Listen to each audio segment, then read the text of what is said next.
Okay, I wanted to give you just a couple questions just to kind of guide you through the basic stuff you should be getting out of chapter one.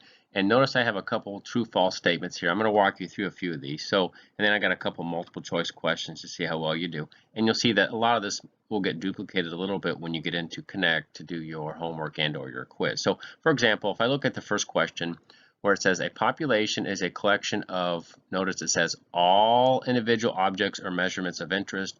Of course, you'd want to say true because that is basically what a population is. It's a collection of everything in terms of what you're interested in.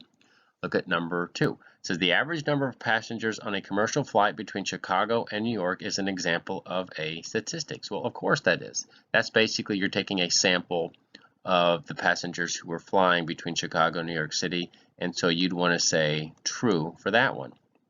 Look at number 3. It says to infer something about a population, we usually take a sample from that population. And that's exactly true because that's a lot of what we're going to be doing in this class for the semester is taking samples and then making inferences about the population based on that sample.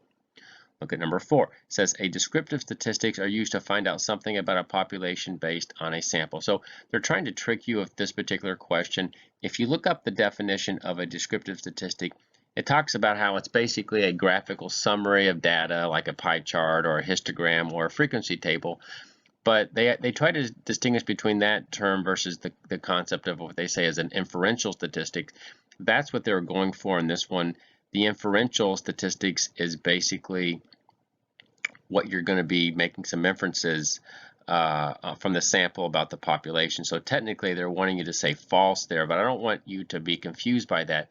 The idea here is the inferential statistics is what we're basically going to be using the descriptive statistics to make us to basically use that sample to base information about the population. Okay, look at the next one. It says the 4 levels of measurement are, and if you look at the PowerPoint that I've given you, and I've kind of put that at the back end of it, but it's either nominal, ordinal, interval, or ratio, and none of these meet those levels of measurement. So of course you would want to say false on this one as well. And then the last one says the term descriptive statistics and inferential statistics can be used interchangeably. Well, according to the textbook, you would say no, because again, inferential is using data to make inferences, about a population, for example. A descriptive statistic is simply just your graph, your pie chart, your frequency table. But the idea is you're going to be using the descriptive statistics to make inferences. So, but anyway, so I wanted to give you this, and I gave you a couple multiple choice statements. If you look at this first one, 2 out of 3 dentists surveyed, they'd recommend a certain brand of toothpaste. And if you had to select the best one, check it out. What would be the best answer in terms of if you are an informed consumer? You may question this conclusion because, and if you just kind of go through each of these choices, probably the best answer would be, I mean, some of this can be very subjective, but you would probably say that they don't really tell you how many dentists were surveyed. I mean, we don't know that it was 5 dentists. That says 2. We don't know that that's a true statement. The sample of dentists is clearly explained. We know they're sampling dentists, but the question here is we do not know how many they're sampling, so that's a big question mark. So that we might say, well, based on a sample size, how many dentists did they survey? So we'd probably say that letter C would be the best choice on this one. And then finally, if you look at the last one, it says a marketing class has 50 students. Evaluate the instructor using the following scale. So you got superior, good, average, poor, and inferior. It says the descriptive summary showed the following survey results, 2%, and so forth.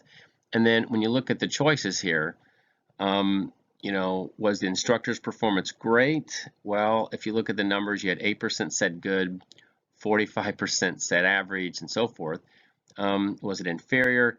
And then you probably would say, well, if you have to add up the amounts, you had 2% was superior, 8% is good, that's 10%, and then 45% said average.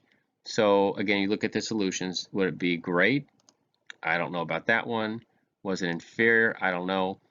Did most students rate the instructor as poor or average?